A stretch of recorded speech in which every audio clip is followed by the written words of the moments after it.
Morning, guys. Luke Jelly Dead, thanks. I just did my hair actually.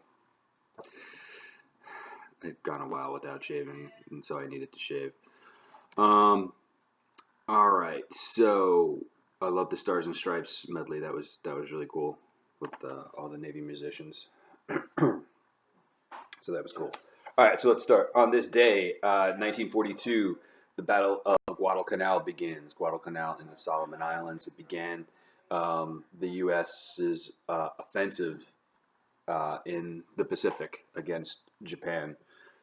Followed campaign of island hopping, where they go from island to island to island, sometimes skipping an island, and then like they could essentially block it off from supplies and starve them out. Um, the whole goal was to get as close to Japan as they can, so they could bring them under Allied air, and you know, we're on the anniversary of. Um, Yesterday was the anniversary of dropping the atomic bomb. That obviously wasn't the plan at the beginning of the war, but it actually worked out pretty well in the end for the United States' sake. Not so much for the Japanese. Oh, someone's coming to my door. Oh, we got a package. Gotta love Amazon. My son's building a computer. His birthday is in like a week, and we gave him the go ahead to build a computer. So he's been ordering parts like crazy. So, uh, also on this day, 1964, I'm about to sneeze, so that's why I'm like, 1964, U.S. Congress passes the Gulf of Tonkin Resolution, which gives President um, LBJ, Lyndon Johnson, broad war powers to deal with North Vietnam. And LBJ will go ahead and he will escalate U.S. involvement in Vietnam. Most of you should know how that went. Did not go well. Nixon would take over and continue that for a while, and then he saw it was pretty much pointless. Everyone got out, but it's this Gulf of Tonkin resolution that really was a mistake. U.S. ships wound up firing on U.S. ships. They blamed it on the North Vietnamese, but they used that as the, hey, these guys are firing at us. We need to do something. Gotta love our government sometimes. Also, on this day in 1990, I kind of remember this. First U.S. troops arrive in Saudi Arabia after Saddam Hussein had invaded Kuwait, took over. Um, the UN coalition gotten together and said, "You need to get out. If you don't get out, we're going to get you out." And so this is the beginning of U.S. forces buildup. This was very much something I remember my senior year of high school, watching the news on a regular basis. This was really the first, like, in the moment television. Not really first, I guess Vietnam once, but for me, this is the.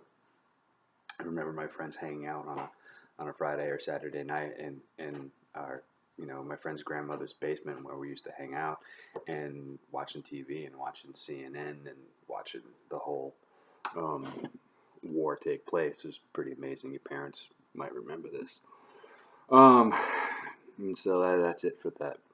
The quote of the day: to announce that there must be no criticism of the president, or that we are to stand by the president, right or wrong, is not only unpatriotic and servile, but it is morally treasonable to the American public. Is that Chuck Schumer or Nancy Pelosi? Or no, that was Theodore Roosevelt, um, president over 100 years ago, who faced a lot of criticism in his time, and pretty, it's it's our job to question our president and criticize him when he does things we think are wrong. And then the what? The stickers that supermarkets use on fruit are completely edible. Even the glue holding the stickers to the fruit is food grade. So I always take those off, and it's always really annoying to peel them off because sometimes they're really hard to get off. I don't know if they get wet and they whatever, but Well, all right. So this is the last day of my summer vacation. You guys have an extra 2 weeks, but I go back to school on Monday. Um, I've already gotten a call from Mr. Lenhard asking me if I had any questions, and um, I really didn't have any questions. Um, what what's the point? I'm gonna have to call on Monday. Find out on Monday. The one thing I did find out is the virtual classes, the e-learning classes. Um, I thought they were going to be all e-learning classes, but it's going to be like a mixture. So I could have, for example, my fourth period class could be, I could have 10 kids there in person and then another 15 kids watching via Zoom. So it'll be interesting. It's kind of hard for class participation, kind of hard for group work. So I don't know. All right, have a good day. Have a good weekend. I'll talk to you guys on Monday. Maybe if I have time, I'll do this video at school. So yeah, bye.